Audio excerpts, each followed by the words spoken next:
Well, it's a very good morning to you. It's a good afternoon or it's a good evening to you, wherever you are listening to this Coaching Cafe, either live or on your favourite streaming service. My name is Natalie Ashdown. I'm joined on the line by a really wide global community and also our resident HR specialist, Paula Jones Hunt. Welcome, Paula. Hi, everyone. And we have just done the weather report, so we are well and truly up to date with whatever the weather's doing around the globe live on our Coaching Cafe. Today, let's get down to business though. We are talking about shifting underperformance. Is it all rainbows and lollipops? Well, let's have a think about that together. Before we do that, let us acknowledge the traditional owners and the lands and the countries that we're all meeting today, the traditional owners and custodians of the lands on which we're meeting, their continuing connection to the land, the waters, the communities of Australia, and the lands from all around the world, wherever you might be joining us, either live or on your favourite streaming service. We pay our respects to them, to elders past, present, and emerging, and elders from Indigenous communities from all around the world. Well, our agenda for today, we are in performance conversation season and we are going after the harder topics today. As we did last week, we're thinking about underperformance. We're also thinking about this, though, as an opportunity to build engagement in the workplace. We've been talking about that for the last few weeks, about how we as coaches, as leaders, can make a difference to engagement. If you are new to the Coaching Cafe, welcome. We are all about building a community, having a shared learning experience, having thought-provoking conversations. And of course, if you are after your ICF CCEs, they're offered free and available at the end of the session if you're listening to this live. And of course, welcome back to our community. You know that we love coming together at this time. It's wonderful that you come. Some of you are staying up really late at night to listen to us live, which I think is so amazing. So thank you for being part of our community. And if you want to reach out, you can pop a message in the chat box and we'll pick up your comments as we do in the chat box. But first, look, you will know, Paula, you've got your glasses on. You're looking very groovy. You will know that we do not make advertisements on our Coaching Cafe. I really dislike it when we interrupt this Coaching Cafe or we interrupt this podcast for advertisements. But today I'm taking a little bit of liberty because Paula's got her groovy glasses on. It's Friday the 13th, 2025. We have a one-day sale on our programs today. You can get a very groovy 13% off our program. So off our Certificate 4 program, our diploma program. If you would like to do that program face-to-face via Zoom, we have lots of dates available. And so off those face-to-face Zoom programs, a 13% off today, which is actually quite a big discount if you use the code Groovy13 only today. There you go. If you've been listening and you want to do our programs, please jump on today. And all of you wonderful Cert 4 coaching alumni, you might have done your program a few years ago. Please come back and join us for the diploma. You will absolutely love it. You can talk to Paula more about it. Okay, there you go. That's the advertisement.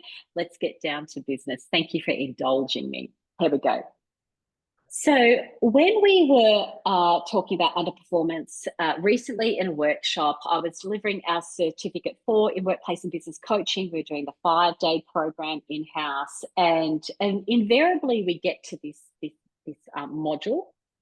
It's about halfway through the program, and we're talking about underperformance and how we can coach around underperformance. And again, just 2 weeks ago, someone said to me, well, you know what, Nat, it's not all rainbows and lollipops. And I went, oh, great title for the Coaching Cafe.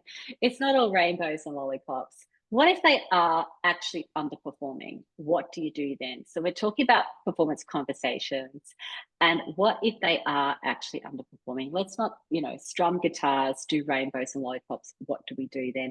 Paula, I'm just going to quickly ask you, you've heard this a lot, haven't you? We'll talk about what we're going to do about it, but just tell me what your experience has been with these kind of comments. People really are frustrated. They want to find a better way of doing it. They want to take the coaching approach and they believe in it, but let's face it, it's not all rainbows and lollipops when you're talking about underperformance. So can you give us like a quick insight to that as well? Yeah, and it's hard because managers are in the workplace. What they're not turning up thinking, how do I, I want to work with people who are engaged, and we want to build a team. And then you've got some individuals who aren't quite stepping up to where they need to be, and it can be a matter of they don't have the skills to do it, or it can be that their engagement level is not allowing them to do it. So it can be really difficult. It can feel, I've spoken with lots of managers who feel like they're banging their head against a brick wall because they've tried a lot of things and it's not working. And I often hear, I want to motivate them to do more. And inside I'm saying, but they have to want to do the more themselves. And so people are, I genuinely feel leaders out there who are working hard and trying, and they're just not quite sure how to get them to the next stage. Yes, I agree with you. And why do we care about this? Well, what we've been sharing with the statistics over the last few weeks, and these statistics come from Gallup.com, only 14% of employees strongly agree that the reviews that they receive inspire them to perform better. 14%.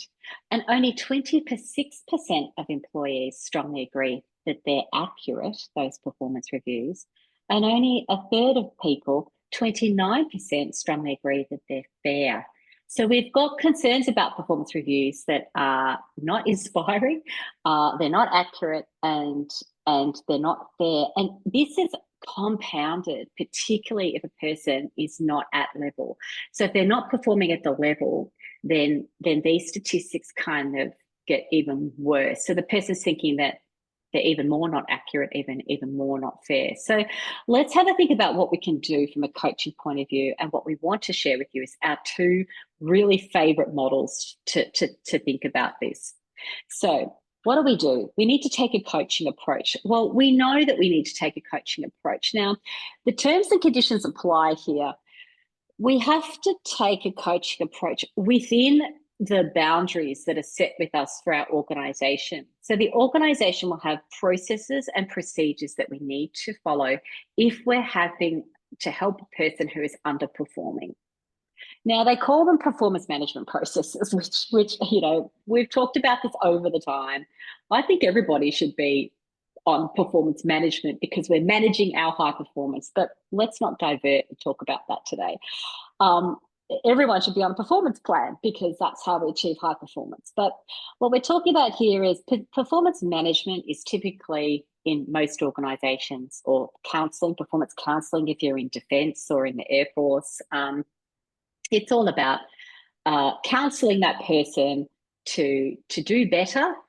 And that's what the performance management systems are for. So we have to do whatever we're doing from a coaching point of view within that boundary. The first thing we want to offer you, though, is a big reframe. What we often hear is people saying, what do I do with my underperformers? What am I going to do? That person's underperforming. I'm giving all my energy, all my time is going towards this underperformers. I've got some good people on my team. They're starting to resent those people who are not performing. They have to pick up their load. Everything we're talking about is so common. We hear it really often. So the first thing we want to think about is a reframe on this and think about shifting performance. So how do I help this person shift performance? Now, managers will be asking those questions already, but I do find that they get into the loop about what am I going to do? What else can I do? What more can I do? My team is struggling. They're starting to resent. So we get this kind of self-talk out loud as well to people around them about what can't be done and what can they do, but there's not really good, strong coaching questions. So the first thing we want to focus on is that reframe. Let's talk about performance. Forget about the underperformance, cross that out. Let's talk about the performance. Now, of course, if you, we've got a diagram up here on the screen. If you're listening to this on your favorite streaming service, the diagram is also on our website as well for you to check in with. So what we're thinking about here is a shift, a lift, a raise, a change in performance. You can switch in any words you like, but what we're going to do is, so we're going to ask the question to the people that we're coaching. So how can you shift your performance? How can you lift your performance? What would it look like to raise your performance? Where do you need to make changes in your performance? What do you need to do differently? because we've got expectations and goals about where we need to be. And the reality is, this is where you're at. So I like using the grow model here, but it's kind of the grow model with a lovely twist when it comes to underperformance. We're thinking about what is reality, what's happening now. We're putting that on the table. These are the metrics, this is the performance, this is where you're at. But I'm here to support you to change, to do things differently, to shift, lift, raise your performance from where you are now to where you need to be. Then we can talk about options. We can lay out a plan. What will we do, etc., etc. Paula, you've done a lot of these kind of things. What's your insight, advice, thoughts about taking this approach as opposed to the kind of old style approaches?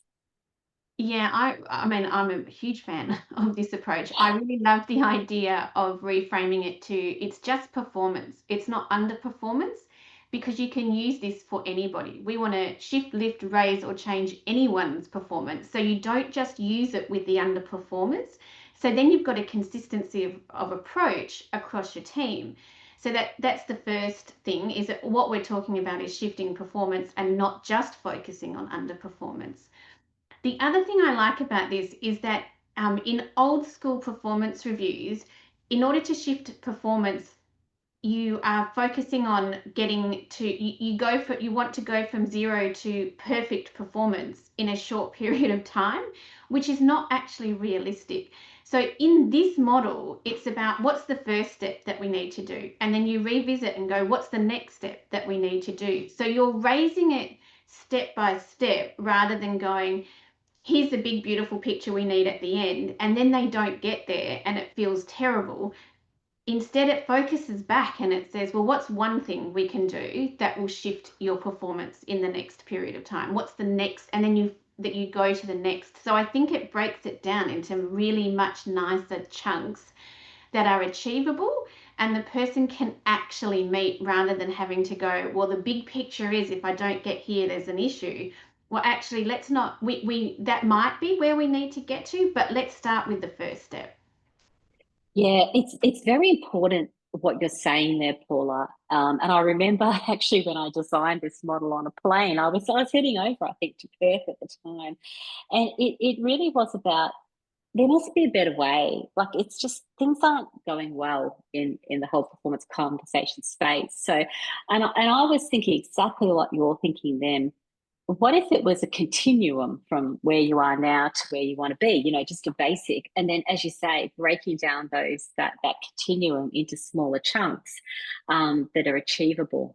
And so I think what you point out there, and if those people that can see the diagram, that's why we've got, that continuum of what you can do along the way. So you're not just going from zero to hero, because it's not possible, is what I'm hearing you say as well.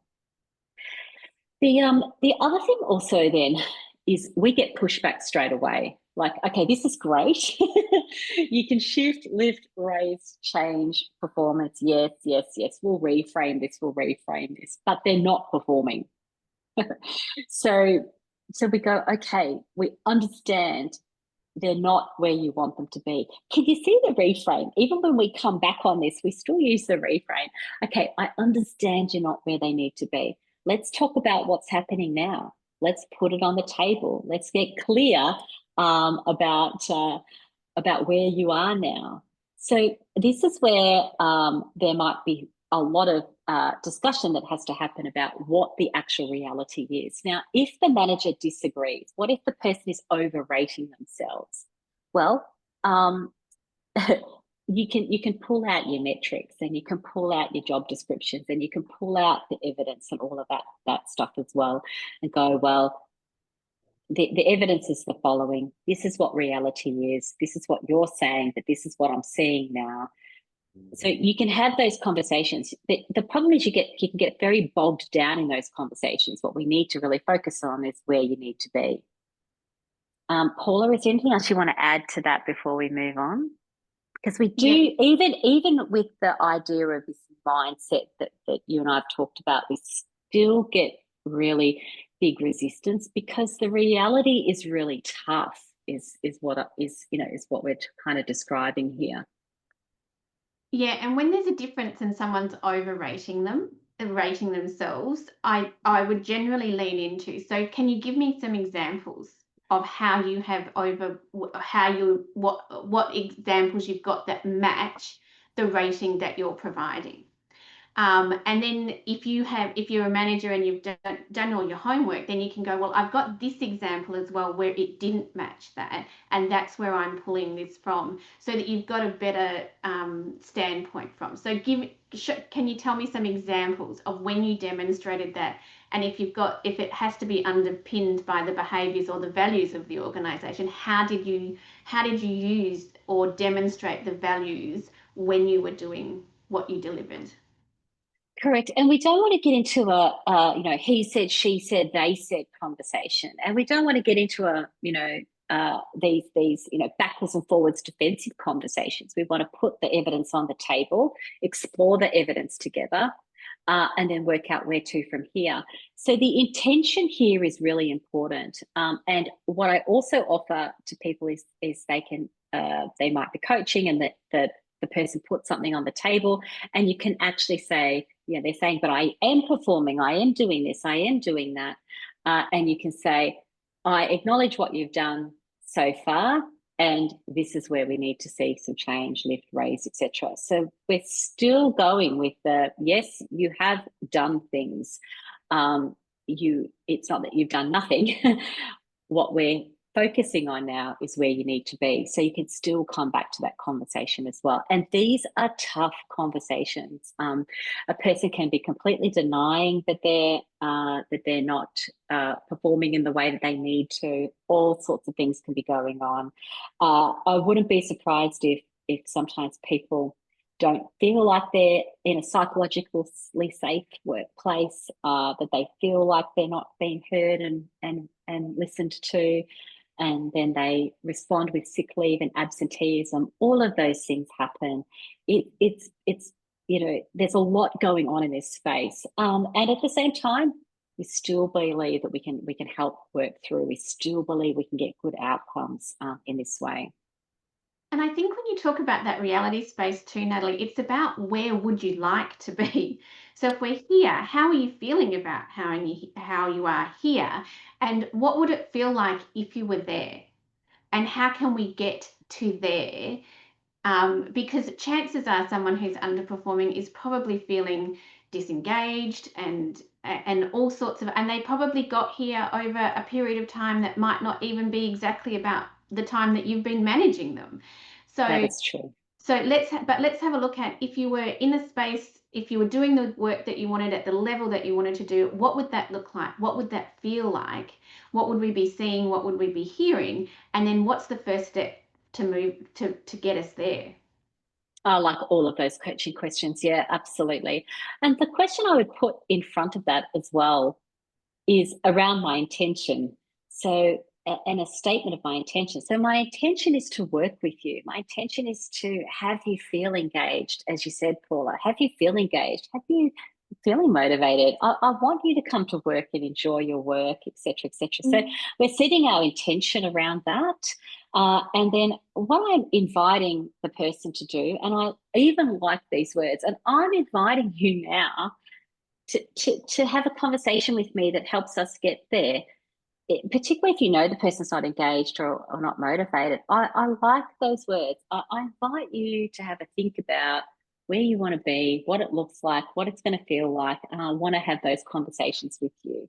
So all those questions that you offered, Paula, are so important, and it can be framed in an invitation in terms of a positive intent there as well. So we want to give you one more tool, and we're very strong advocates of this. It doesn't work in all organisations, and we totally appreciate that. But people that have done our Certificate 4 in Workplace and Business Coaching will appreciate that this is in your module 7, I think. And we're basically asking that the employee puts the plan together and think about a 2x2 matrix. When we think about the goal, we want the employee, you're going to be coaching the employee or coaching a manager to coach their employee, to work out what the actual goals are. As Paula said, along that continuum, let's break them down. And let's set the goals. And then imagine a 2 by 2 matrix where we say, well, in order to achieve that goal, what do you, the employee, need to start doing? What do you need to stop doing? Perhaps there's things that they could do more of. So maybe they've started something and there's things that they can do more of. Or perhaps they don't necessarily need to stop something, but they could do less of something. So you've got start, stop, more of, less of in your 2 by 2, in your quadrants. The important thing here is, in our experience, most managers write up the plan, where truly it's the employee that when they're making that engagement between what they're thinking, what their goals are, and they are physically writing it up or they're physically documenting it, they've got to put down things in those boxes and in those goals that they can actually achieve. So now there's accountability and responsibility being put in place here as well. It makes a massive difference when the employee actually lays out the actions for themselves. Now, the big caveat here is we are assuming that the managers are doing everything they can to support the employee as well. So if that's not the case, then we just have to run another webinar. But it comes back to what Paula says about we can all be shifting, lifting, raising our performance. Whenever I think I need to perform better in any of my various roles, I like to write my goal and then I put myself on a performance plan and I go, right, what do I need to start doing, stop doing, do more of, and do less of? If we want to perform better, we use this also as our continuous improvement processes. We use it to as post-implementation review on projects, because we want to continue to perform well on projects that we do as an open door team. So this is our approach to post-implementation review as well. It's such a simple diagram, but that concept that the person whose performance we're talking about is the person that puts the performance plan in place, I think it's one of the most critical things. I even got pushback on this one time to say, oh no, the employee doesn't have access to the system, so I have to type it into the system. That's what the manager said. And I said, well, could they draw it up and then you type it in? And I thought, what are you? Just their typer, just their admin person. But anyway, Paula, I can see you nodding and smiling, and you're very wise in this regards. You've coached thousands of managers around this. So go on. I'll stop talking. You tell us your wise words. Well, I'm a big fan of this tool as well. And because sometimes people think about, oh, I have to stop, start, less of, more of, and it has to be task-based. It doesn't actually just have to be task-based. It could be thought processes. It could be how you feel about something. So what do you need to stop, start, more of, less of from your approach to something? And so there's lots of ways that you can use this. And often I find you start this process and there's nothing in the stop. There's no way I could stop doing something. There's absolutely no way. And by the time you get to the end, you come back and go, okay, so now that you've had think about it, what could you stop doing? And suddenly there's a bunch of things people can put on the list. And I just love that this process helps them to work through all of that to find the action items to move forward. So very busy people, this is a great tool for, because often there's busyness in the busyness, and then you can look at it and go, well, how do we break this down? What does this look like for me? What are the priorities? Because I think that's what it does through the process as well, is it starts you getting to look at what are the priorities? Where will I get the most amount of value from spending my time? And then they've got there's actions that just flow out of it, which is amazing. Yeah, I really agree with you. And as you were speaking, I was thinking, well, there's so many, if we were actually being honest about this, then we could say, well, I could stop blaming others for my situation. I could start thinking about what responsibility I can take for my situation. Now, that takes a different level of emotional intelligence and a different level of self-awareness. And at the same time, that's what's possible. So it might be I could stop, as you were saying, Paula, the feeling, the thinking, the saying. You could stop saying to yourself, this place is terrible, whatever a person might be saying, and start saying, I want to engage. I want to be happy, whatever it might be. So you could even change what they're saying to themselves, what they're saying to others. Stop rumor mongering in the at the water cooler, or on the chat systems or whatever they've got going, and all of those kind of things. It does take honesty, and it does take self-awareness, and if it's done right, it makes a massive difference. So that's what we want to offer you. This is not easy, and we acknowledge that. And at the same time, we can make a real difference here. We know that Gallup tells us that we can significantly increase engagement in the workplace. So we can increase engagement in the workplace when employers provide their managers with training. It improves managers' thriving significantly. And also, if someone in the workplace encourages that person's development, the thriving increases even more. So when we apply these concepts and these statistics to underperformance, we can find out the reasons why. We can go under the surface, we can flush it out. As Paula said, maybe it's about training, maybe it's about knowledge, maybe it's about personal things that are impacting the person. So we can find out the reasons why. We can go under the surface, do some really good conversations under the surface, and then if we're able to focus on the engagement, focus on maybe some training, focus on anything that encourages their development in this area, then we will see a turnaround potentially in the thriving indicators as well.